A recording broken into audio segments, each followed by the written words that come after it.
Welcome home to USA Global TV and Radio, a place where dreams take flight, with authentic storytelling, diverse perspectives and meaningful conversations, where global stories unite and bridges are built beyond all borders. Discover world-class education, entertainment, hope and inspiration. Together, we're building bridges worldwide. Subscribe to our channel, USA Global TV. Download our app, USA Global TV. Be our guest or join our team. Visit usaglobaltv.com. Thanks to our founder and executive producer, Dr. Jacqueline Kerbeck. Music score by Yeffy Tang from Cloud Road Music.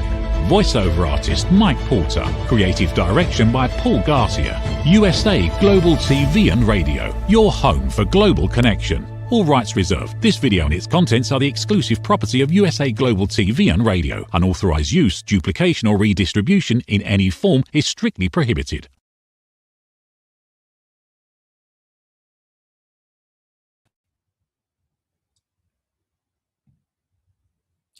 Good morning, good afternoon, good evening, and welcome home to Authentic Achievements.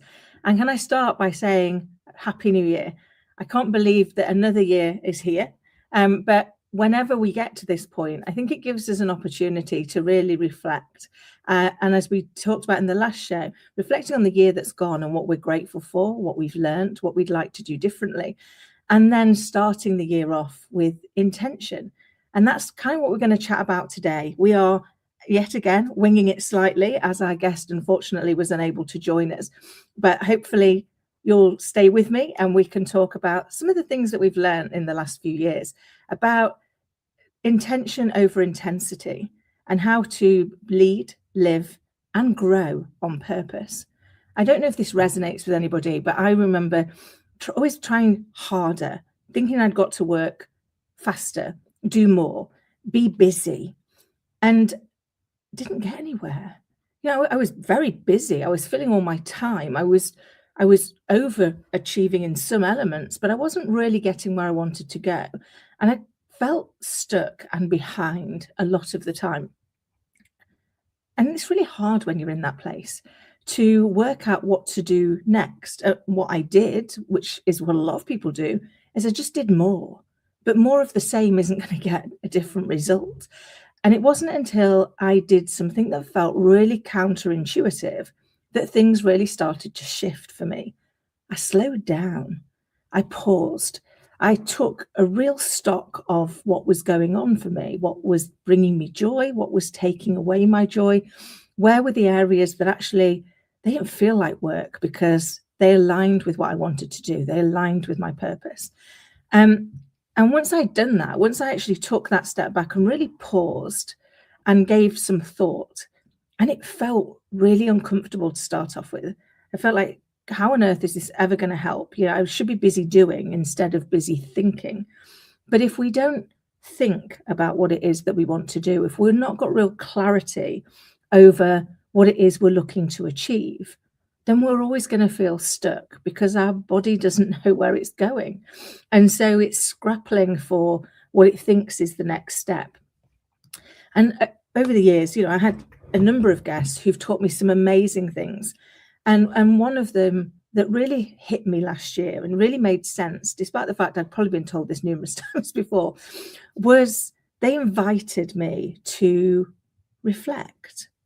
To reflect and really give pause, sit with things to say, you know, what are all of the things in my life, not just in work, that make me happy, that bring me joy, that make me feel that things are going well, that I've got things to be grateful for. And then what are the areas that pull me down, that zap my energy? And why are those?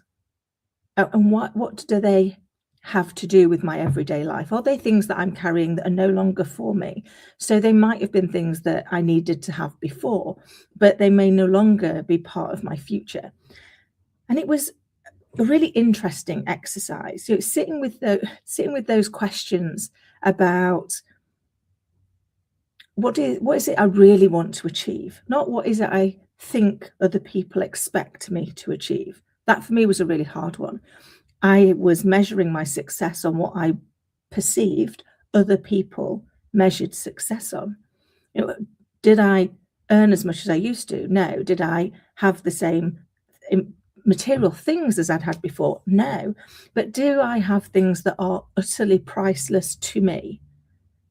Yeah. I now have built a life where I'm able to balance running a business, being a TV show host, and being a mum. I get to do the school drop-offs and the school pickups, and I get to have priceless time with my little girl that is worth so much more than the things that I used to think were successful. Now, that might not feel like success to somebody else, and that's fine, because that's their version of success. But one of my greatest learnings was to get comfortable with knowing what my version of success was, because that's the only way you're actually going to really ever feel fulfilled. And, I deal with clients all of the time who are busy, who are outwardly successful, who have got everything that you would expect to have if you were successful. And yet they don't feel fulfilled. They don't feel inwardly successful. And that's because they haven't yet found out what it is they really want to do. So I invite all of you to take a moment as we start this new year, because it's already started, to pause, to take some time and just sit with yourself and reflect honestly on all the things that you enjoy, all the things that bring you joy, and all of the areas of your life that don't feel like they're going in the right direction. For me, often at this time of the year, we talk about our New Year's resolutions.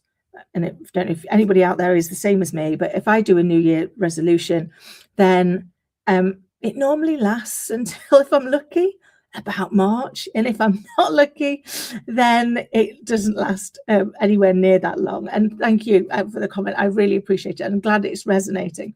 And I'm not just some mad woman talking to myself on New Year's Day. So thank you for being with us. But for me, it's those moments of saying the resolutions didn't work because I didn't really mean them. I hadn't sat there with purpose and intention. I'd kind of just done the things that really were what I didn't want. So I set my goals in the negative. I don't want to be unfit. I don't want to be unhealthy. I don't want to be overweight. I don't want to be this. And so all of the goals were about things I didn't want to achieve. Instead of going, what is it I do want? So I do want to be healthy. I do want to be fit. I do want to have plenty of time with my little girl to enjoy. And once you start setting it in the positive of what you do want, you've got more drive to get there. You've got more passion to achieve those things because actually you're heading towards something.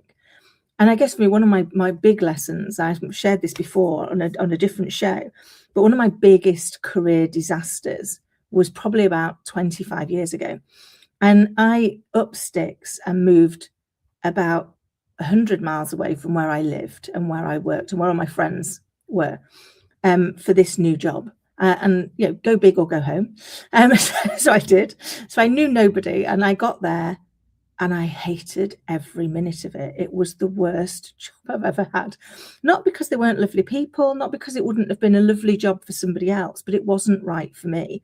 And I realized in that moment, lying to yourself, absolutely. I always broke my too, and so I'm definitely focusing on the intention. But when I did do this move, and I had, as I say, 100 miles away, I was there for 3 months, 2 of which were my notice period. And then I went to a previous organization, and I spent the next 8 months commuting back that 100 miles until I moved again. And it made me realize that actually the problem had been I wasn't running towards what I wanted. I was running away from what I had. I was so bored in the job that I had at the time and so fed up of that part of my life that instead of taking the time and intentionally building the life I wanted, I just looked for something that seemed a bit better, that I knew I could do, and therefore I could move towards it. And it was a pretty big lesson to learn. And I didn't enjoy the early starts to get back. So I guess over the years, I've learned a lot about this thinking really clearly about where we're heading. And, I always look at our brain as being a little bit like a car, a bit like a sat nav. The first thing when you're sitting in your car and you're setting up your sat nav, the first thing you have to tell it is where you're going, because without that, it can't possibly get you there. But the second thing you have to tell it is where you are, because without those two bits of information, it cannot navigate to get you to where you want to be. And the same is true of our subconscious brain. If we can't tell it really clearly where we want to go, it can't get us there. And so I invite people watching to think about it with intention. In 12 months' time, what do you want to be celebrating? What is it you want to say, this is what I've achieved? If it's just this one or two things, this is what is going to make 2026 my year, when I achieve these one or two. And be really clear, sit with them for a while and check how they really feel, because we can often be pulled into that sense of society that says, I used to love Only Fools and Horses, still do. This time next year, Rodney, we're going to be millionaires. We could put those ones out there. And if that's the one you want, that's absolutely fine. But for me, intentionality is about, what are those ones that would be amazing, but do I really think I can drive everything towards that? For me personally right now, possibly not. But I can be really intentional about what I do want, and those things that I know are going to bring me joy when I get there. And then the second thing I invite you to do is really reflect on where you are now and be really honest, even on those parts that you don't want to have to admit to, even on those bits that you hope nobody else. Do people find jobs they love? I hate my job, but it pays the bills.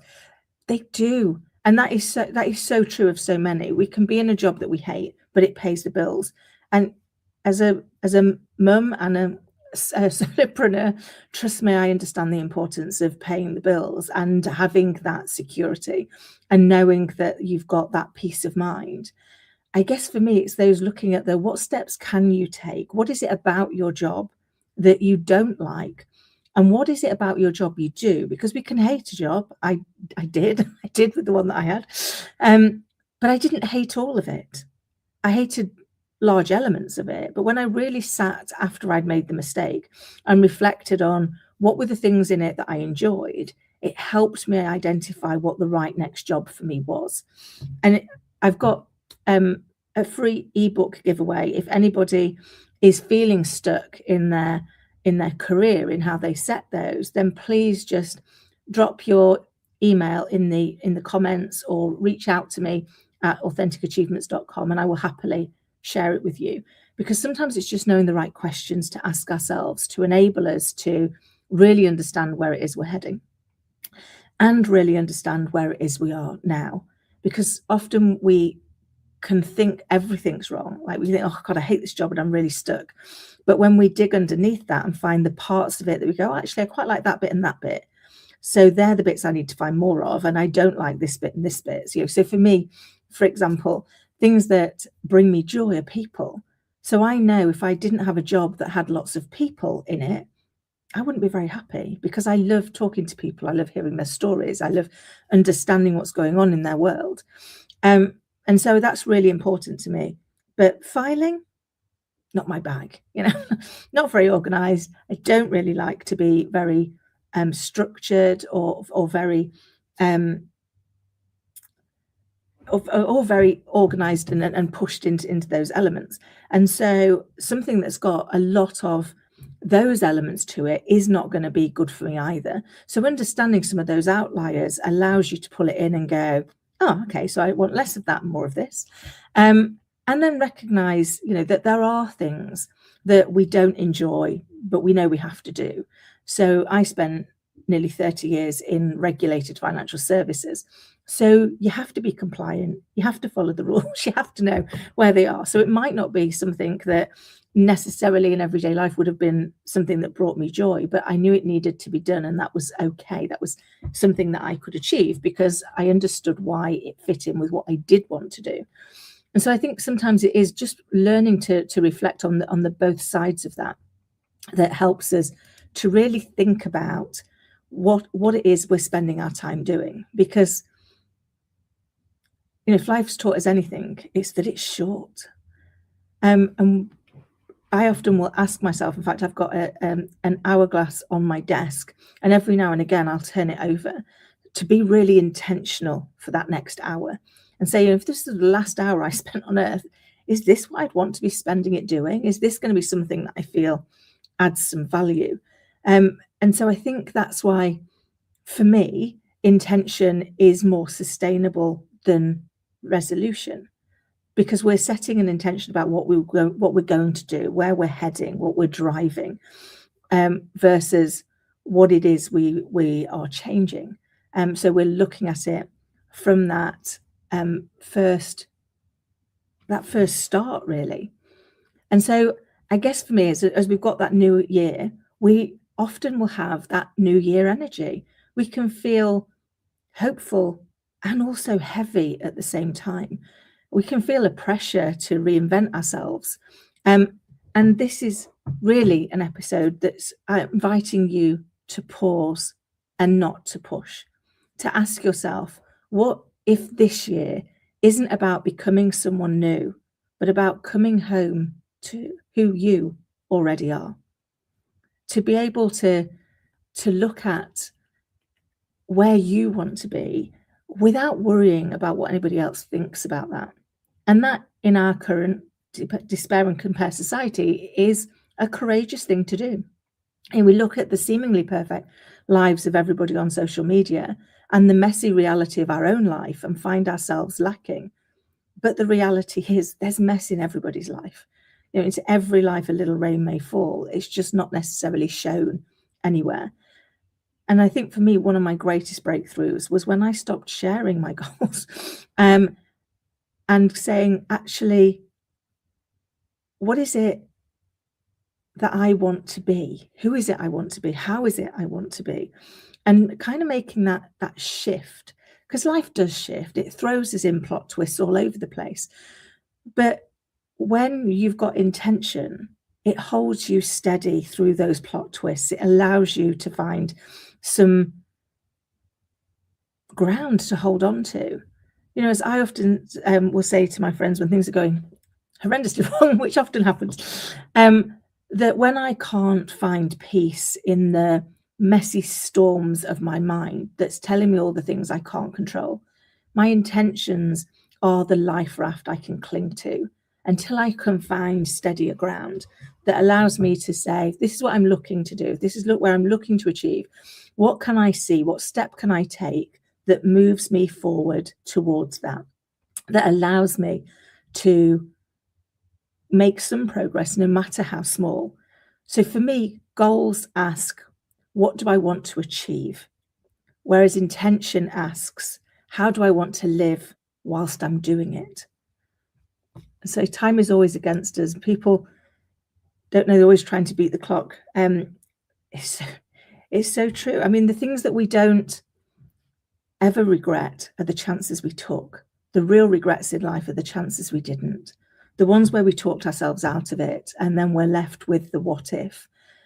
I've taken plenty of steps, many of which went wrong, but I learned something in every one of them. And I don't regret any of them, no matter how badly they turned out, because they taught me something. They allowed me to grow as a person.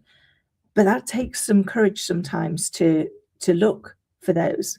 Happy New Year too. It takes some self-compassion to look at the mistakes you've made and forgive yourself for them. But unless you do forgive yourself for them and take the lesson that sits within them, they keep repeating. And that's hard and it hurts. When you've knocked your head against the same wall a few times, it's time to stop hitting it and take a step back and go, okay, this isn't working. So what is it that can be different? And for me, one of the things that I've learned, particularly in the last couple of years, is I was really bad at trusting my gut instinct, at things that would tell me something didn't feel right, but I'd still go, no, I'm sure it's okay. And what I've found is, so I'm a life coach now.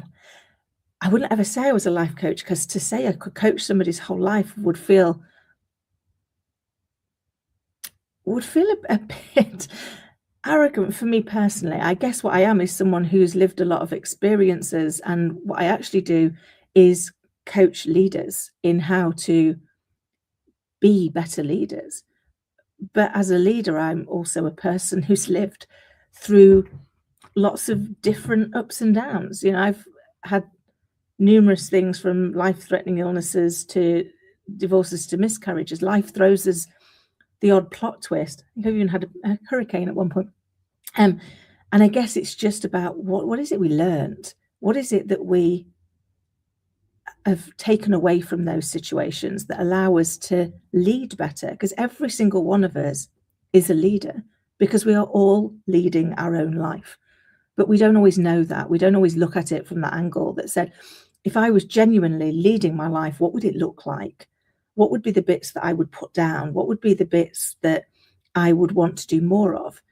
Because achievement without alignment can feel empty. And I guess for me, when we get it aligned, it gives us growth, integrity, not just results, but we feel right. And success that costs your well-being, it's just too expensive. And for a lot of my clients, that's where they are. They've given up their well-being at the expense of external success. Oh, great question. So if I had one piece of advice to the next generation, how would I tell them to live? I would invite them to be still with themselves and ask questions. Ask themselves, what is it I really want? And why is it I really want that? What's it going to do for me? So there's a very old theory I got taught when I first started leading, and it's called the 5 why theory. And it talks about the fact that the first answer we give is the one we think is the most likely to be expected or accepted. And so what that theory does is invites you to question the answer a few more times, go down a few more levels. So whatever your first answer is, okay, it's interesting. What makes that important to me? Or what do I think that's going to do for me when I achieve it? And then when we keep going down, we actually get to the crux of what it is we really, really want.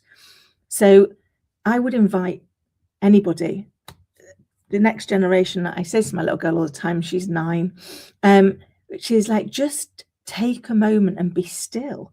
Think about all the things that you love and enjoy, and then think about all the things you don't love and enjoy, and then work through what's right for you. I remember doing a talk a few years ago for a group of teenagers from an underprivileged area, and it was about setting their intention for what they wanted to do around their career. And I remember going in and to start off with, it was quite so I've spoken in front of thousands of leaders, standing in front of a group of young teenagers getting ready for the world, but already feeling like the world is against them, felt quite daunting. And I remember starting, and it was like, what is it people want to be? And everyone, when they were putting it down, were looking at the people either side of them. I said, just sit with yourself and think about what it is you'd really like to do. And the reality is, everyone was like checking with everybody else first before they put it down. And the harsh reality is, the likelihood of the people either side of them still being in their lives in another 15 years is highly unlikely. Now, I say that knowing that my best friend has been my best friend since I was 4. So I'm not saying it never happens, but it's less likely.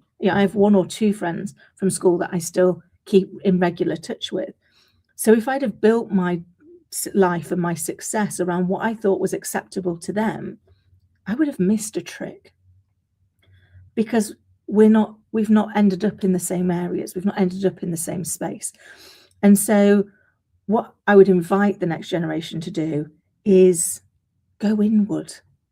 Ask yourself, what if you never had to tell anybody, if you knew that if you wrote it down, nobody else would ever see it, what do you really want? What honestly makes you happy?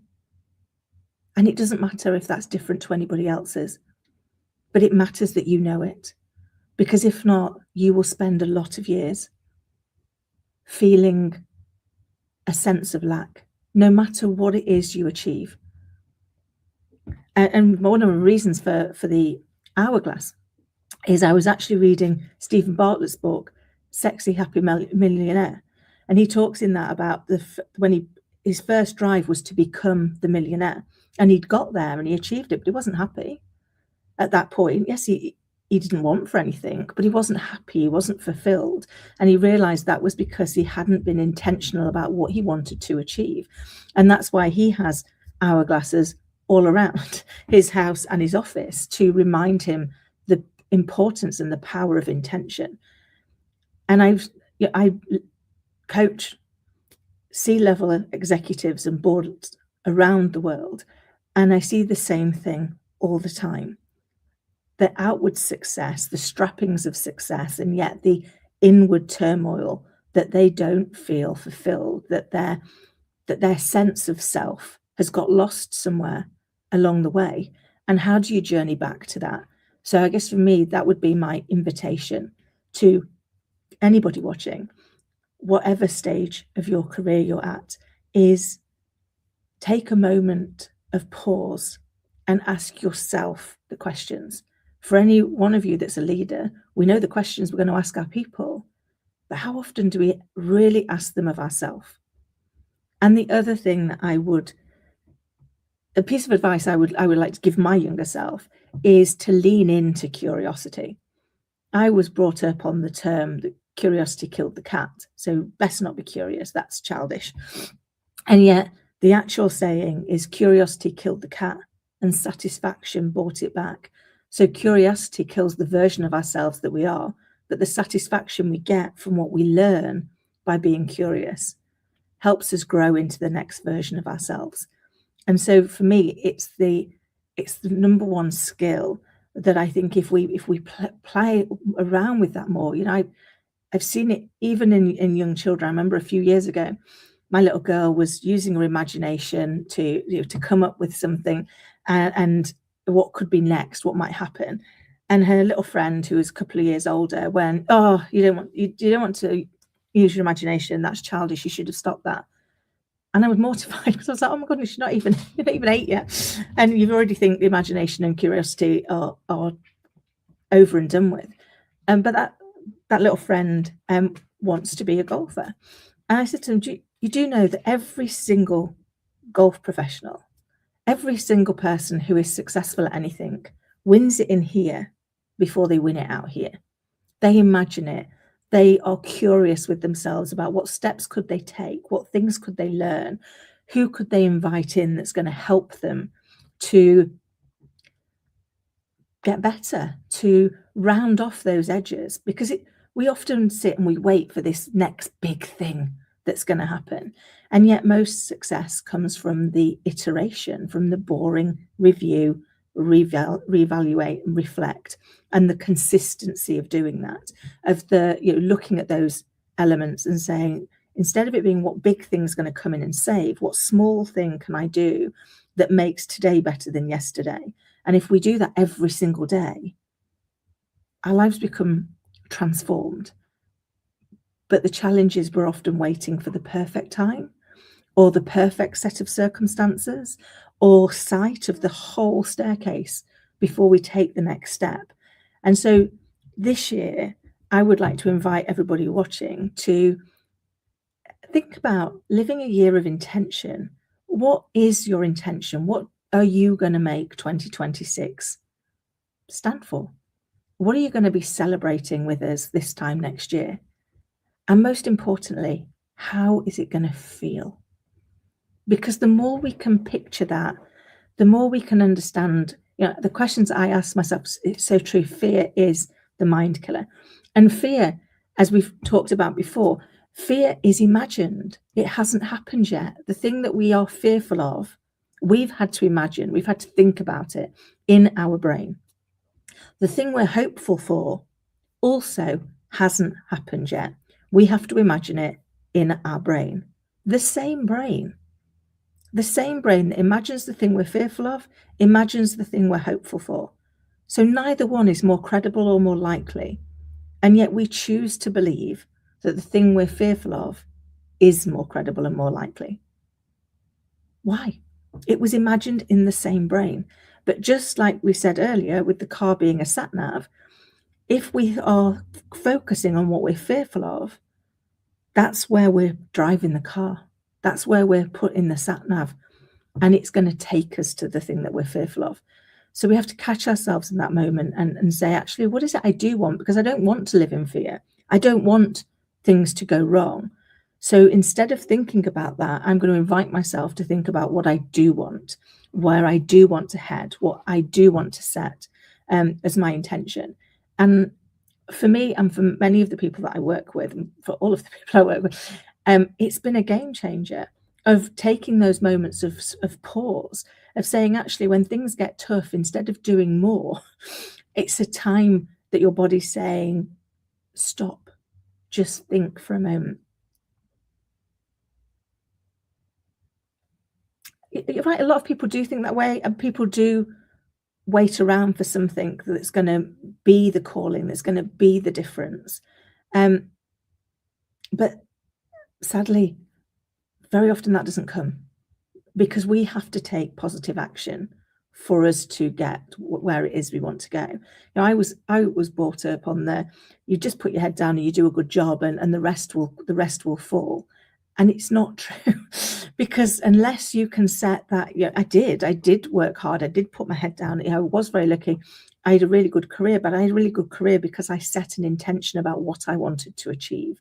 And I saw many people who were just as good as I was, who didn't get there because they hadn't set the intention. They weren't taking the uncomfortable action. They weren't asking in their one-to-ones, what is it I need to do differently to be able to succeed? When you go for a job interview, to ring back and say, could you give me some really clear feedback on what I needed to do differently for me to succeed? Yeah, I remember once being told I didn't have the gravitas or the vocabulary to meet my potential.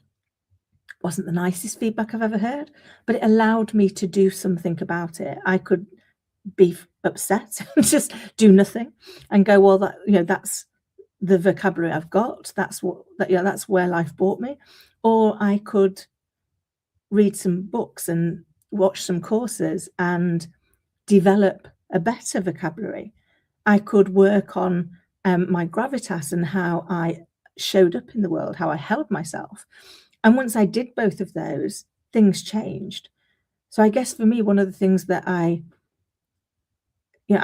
did early on was always want to know what I could do differently, what I could do better. Now, any overplayed strength becomes a weakness. I was so busy looking for the things I was bad at that I also had some pretty harsh feedback from one leader who said to me that he'd never met anybody who beat themselves up as harshly and as often as I did. And if it weren't for the fact it was so tragic, it would be a key skill. Yeah, it was tough to hear. And sent me down a new direction of saying, okay, so why is it I can't find any kindness for myself? I can be kind to other people, I can be kind externally, but I can't be kind to me. And that was probably the toughest journey I've been on in my 52 years, was journeying back to myself. And that's why I invite anybody that's feeling stuck, start that journey now. Because the sooner you start it, the sooner you'll get there. And things just become so much easier once we realize that we're exactly where we're supposed to be right now, to be exactly where we're supposed to be in the future. We can actually start to live it. Because as we look at these things, strength and wisdom is a potent combination. It is. It's like having that courage to say, if I don't like where I am, I'm going to have to take action, even if that action is uncomfortable. I'm going to have to do something because I don't want to stay here any longer. I don't want to feel this any longer. And so it's up to me to make that choice. But you don't have to do it on your own. You know, you can see somebody else who's already doing what it is that you would like and reach out to them to find out what advice would they give you? What lesson did they learn on their journey? Because nobody got up and it was all just there for them. Everybody's had to go through a journey to get to where they are, even if it's one you can't see.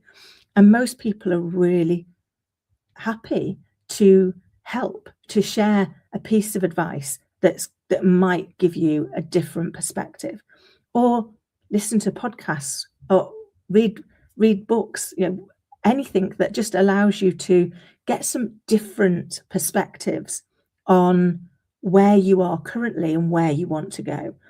And for me, the practice that I put in last year that's really helped is every single day I sit for 10 minutes and think about my overall intention, and then what could I do today that's going to help me move that forward, that's going to help me do something different, that's going to help me to feel like today was a success.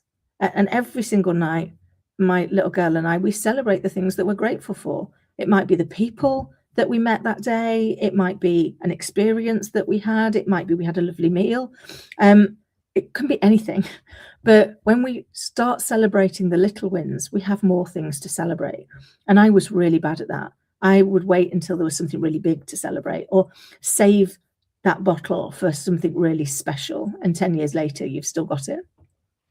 But each day is a gift.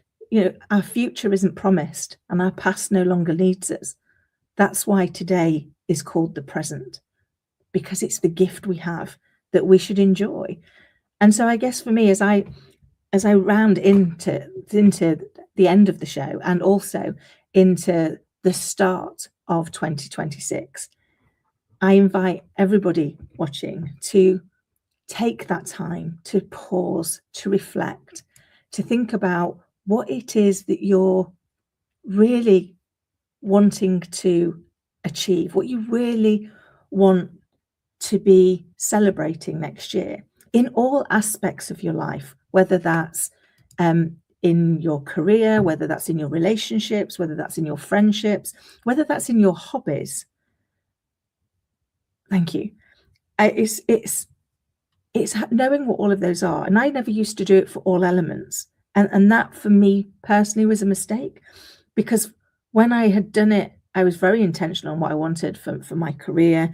But I wasn't perhaps as intentional, certainly not for my hobbies. I mean, they went out of the window, but actually they were the things that bring me back a little bit of re-energizing. And we need to do that. So I invite you to kind of sit down and go, okay, so I'm going to celebrate this, where I did something that I enjoyed. It could be a hobby, it could be starting something new, it could be but it's something that's just for you. And then this is going to be something that I celebrate for my family, like whatever that looks like, or for my friends, or for my career and my work. And how am I going to feel when I've got all of these? Because we talk about work-life balance, but it never is in balance. But if it's constantly out of balance in all areas, that's when it feels heavy. When we set our intention in each of them, we can go, okay, so today's a little bit more heavily self-compassion than it is the others, but that's okay, because tomorrow is more heavily work than anything else. And so my hope for everybody listening and watching is, one, that there might have been something in here that was helpful or has made you have pause for thought and reflection. And I wish every single one of you that this year brings you peace, joy, happiness, and fulfillment. And thank you so much for sharing this episode with me. And until next time, take care. Listen, babe, now, listen, babe, now. Listen, babe, now, listen, babe, now. Listen, babe, now, listen, babe, now.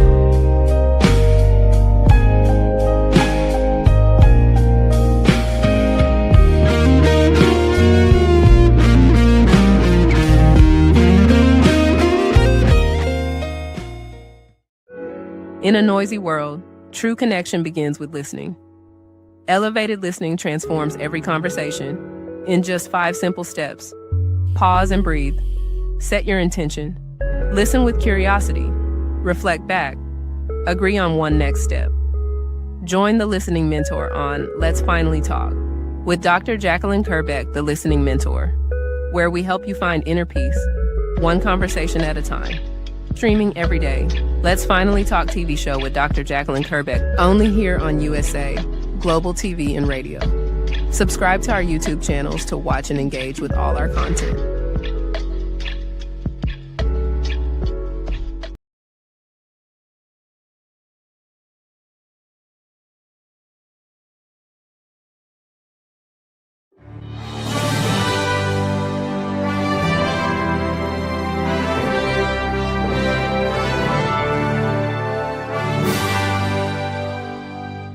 Which of these 5 statements sounds mostly like you?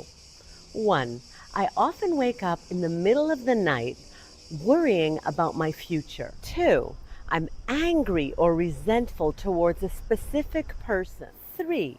I have anxious, obsessive, compulsive thoughts throughout the day. 4. I have an addiction like smoking, drinking, shopping, sugar, or social media. And 5, I feel that I'm wasting away my life. Hello, I'm Dr. Alkistis Agio, and for over 25 years, I've been coaching and training people from all over the world to transform their fears, insecurities, anxiety, and anger into mental and emotional freedom. I'm confident that my simple 3-step method based on Greek philosophy can help you to transform into the joyful, confident, free human being that you deserve to be. I want to invite you to join my weekly online coaching group to finally get the results that you want. Look, you've tried it alone so far and you've had some okay results, but let's face it, you're still feeling stuck right now, spinning your wheels. Einstein said that insanity is doing the same thing over and over again and expecting different results. Now, unless you realize this as a fact, that you are a prisoner of your own mind, you can't move forward. I'm here to support you, as well as the whole community that we are co-creating. Stop feeling stuck. Stop feeling depressed. You don't have to do it alone, and alone isn't working anyway. Sign up today and I'll meet you on the inside of our amazing weekly group call. I guarantee that you'll make progress from the very first session.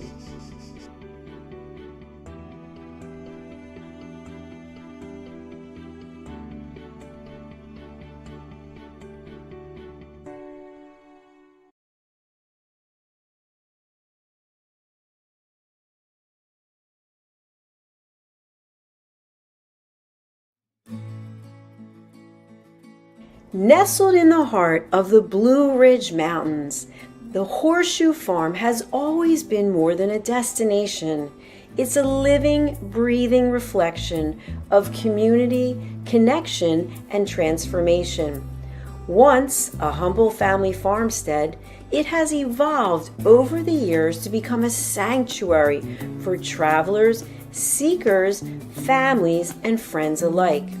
Originally reimagined by the Turchin family as an Airbnb property, the farm began its journey into hospitality with simple roots, welcoming guests to experience the beauty and peace of the sacred land.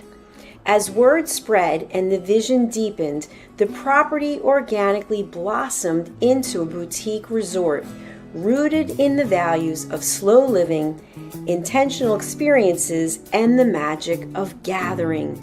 Today, the Horseshoe Farm is a 90-acre experiential retreat that merges hospitality, wellness, and culinary excellence. It is home to the Stable Spa, the Silo Cookhouse, distinctive lodging options, and a curated calendar of events that nourish mind, body, and spirit. Our guest experience is designed to be both grounding and expansive, where the comforts of luxury meet with the simplicity of nature. At its core, the Horseshoe Farm is about transformation of land, of self, and of community. We are proud of where we've come from. We are confident in who we are today and excited for the road ahead. Hello, I'm Dr. Jacqueline Kerbeck, also known as the Listening Mentor and President and Founder of USA Global TV and Radio. I had the opportunity, the pleasure of attending a retreat at the Horseshoe Farm just recently. I was so impressed with all of the opportunities that were presented to me in this glorious setting, as well as the highest level of customer service, that I've decided to put together a retreat at the Horseshoe Farm in Hendersonville, North Carolina, United States of America, June 3rd through the 6th, 2026.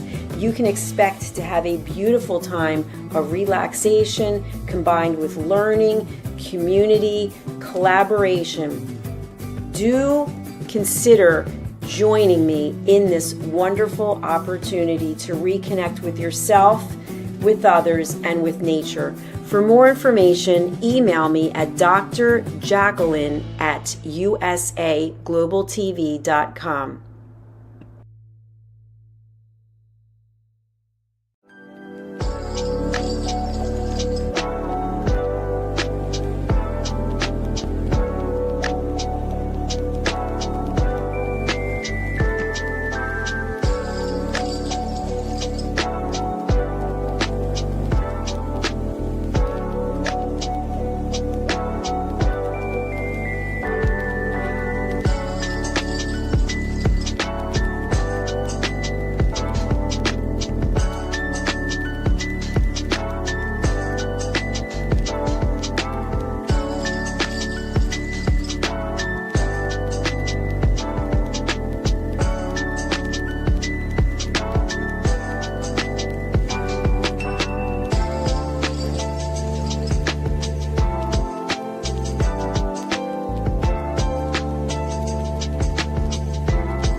Thank you, viewers and listeners of USA Global TV and Radio, for joining us today. We're honoured to have your time and attention as part of our global community. At USA Global TV and Radio, we believe in the power of authentic conversations, meaningful connections, and creating a world of possibilities together. Want to be part of something bigger? Join our team of elevated listeners at usaglobaltv.com, a space where your voice matters and your ability to listen transforms relationships. Stay connected with us across all our platforms for thought-provoking discussions, expert insights, and empowering stories. Subscribe to our channels at youtube.com/c/USAGlobalTV. Follow us on social media and explore the endless opportunities we're creating for growth, learning, and inspiration. Together, we're not just broadcasting, we're building bridges and changing lives one conversation at a time. For inquiries, contact us at info@usaglobaltv.com. Music by Johnny Dyes. Produced by Executive Producer and Director Dr. Jacqueline Kerbeck. Voiceover by Mike Porter. Creative Direction by Paul Garcia. All rights reserved. Copyright 2025. Visit usaglobaltv.com to view our full terms and conditions.